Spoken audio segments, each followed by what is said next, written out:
Hello everybody, so here I am out in my garage today, and I'm going to answer a question that a lot of my friends ask me about what I do with my broken bottles when I find a cool bottle. Maybe the neck is broken, maybe the top's smashed, maybe only the base is the good part, and that's what you want, really. I'm trying to make cups out of these. So I did a little research online. I found I'm not the only one. A lot of people make cups with their old bottles. So I've had a few good, a few bad experiences.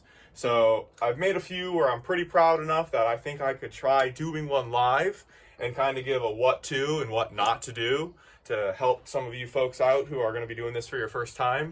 I don't have any broken bottles per se laying around to test with, but I do have something plain here, nothing too special, that I'm happy to cut up.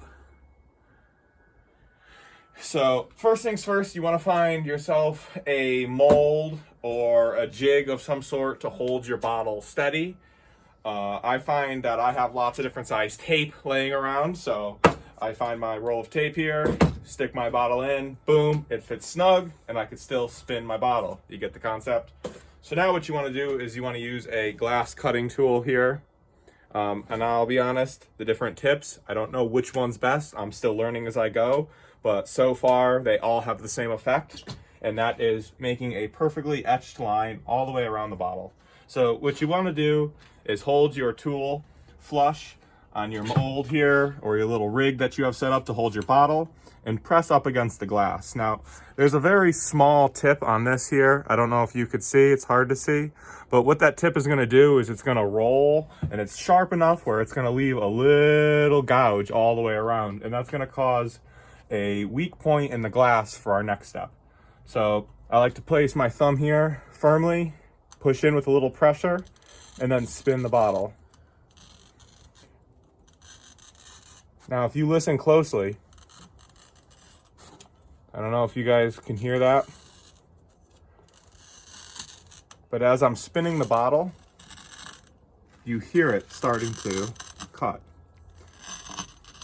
Now I usually go around 2, maybe 3 passes to ensure a good groove, especially on a thicker piece of glass.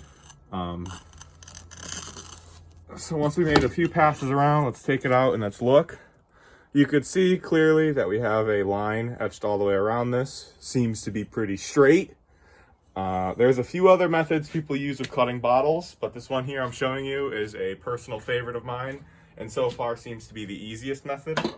So now that we have our line etched around the glass here, a lot of people use a candle or a lighter maybe to heat the glass.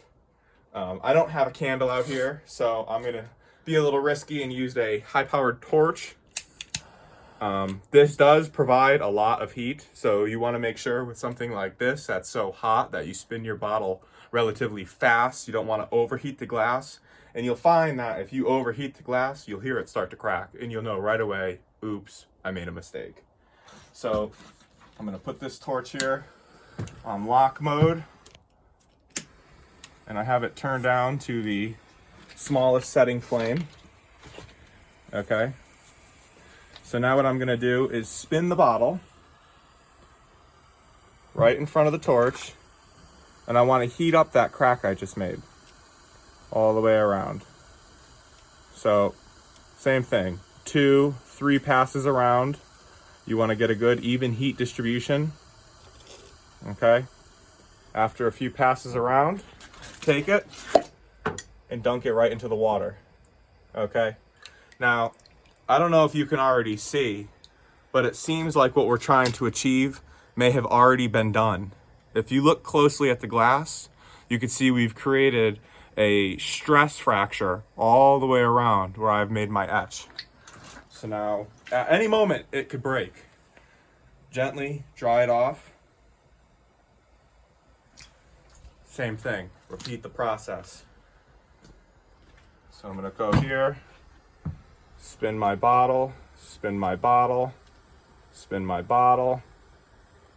Relatively quick now. I know I've already made a fracture all the way around, but I want to get it hot again. And then right back into the water.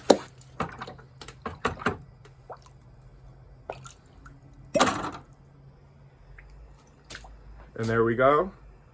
We have a perfect split in the bottle.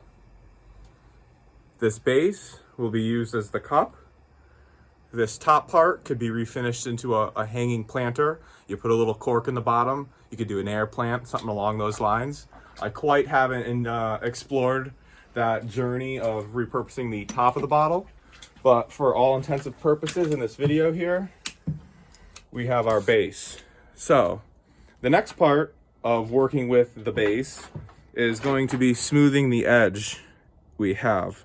It did leave a sharp lip, and that will cut you. So the first step is sanding here. Now you want to start out on a rougher grit here. I think this might be 50. Does it say on the back? 50. Look at that when you're right on camera. That's good. So you start with something a little bit rougher and you give it an even sand.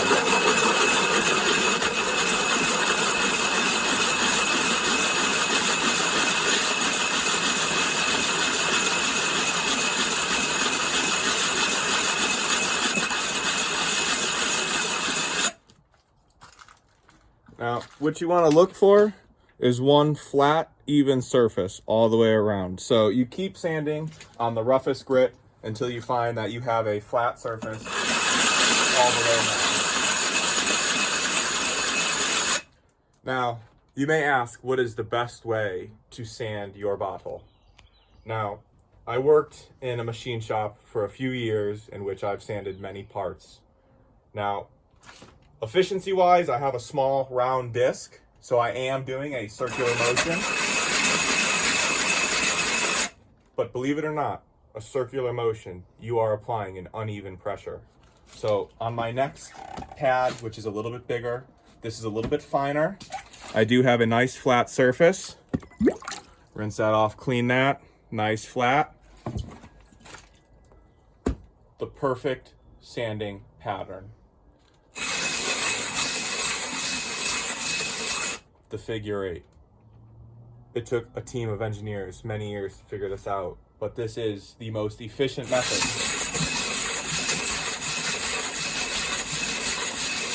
to sand. You put equal pressure on all angles.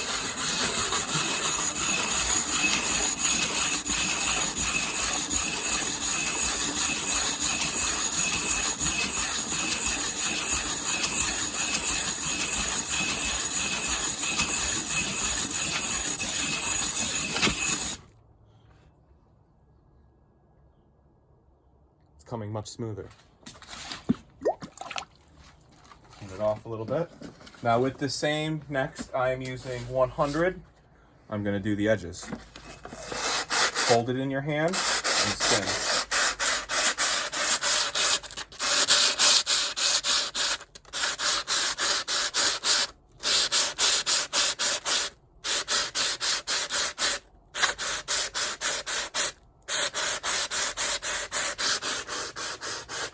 It's a very serious process. Equal sanding on each edge is very hard to achieve on a round object. And don't forget, you need to do the inside edge too. So after you've done a few passes around the outside edge, you'll already feel it's not that sharp. So now for the inner edge. Fold our sandpaper up into a more rounded surface. Same thing, equally sand.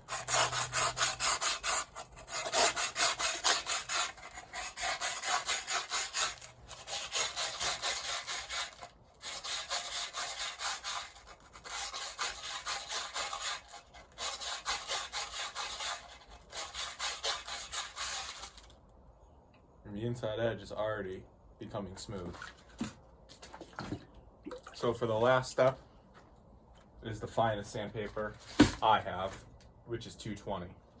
Now I know other people go all the way down to the 1000 grits, the super fine, but after this step here, I go to the Scotch-Brite, or the steel wool I mean, for one last run around. And then from this, I will go into my house, use Scotch-Brite, go one more time around, and once I'm done, polish with a cloth. Now, As you see, this is a very time-consuming process. The more time you put in, the better your result. You can hurry something and have it done 15-20 minutes, but if you take the couple hours of sanding that it takes and requires, you will have a finished product to your likings. We will put a little picture at the end of the video, as I'm going to spend the next 2 hours of my life sanding and polishing this cup. I hope y'all like that, and I hope y'all learned something. Please like and subscribe for more hootenanny going on here in our garage.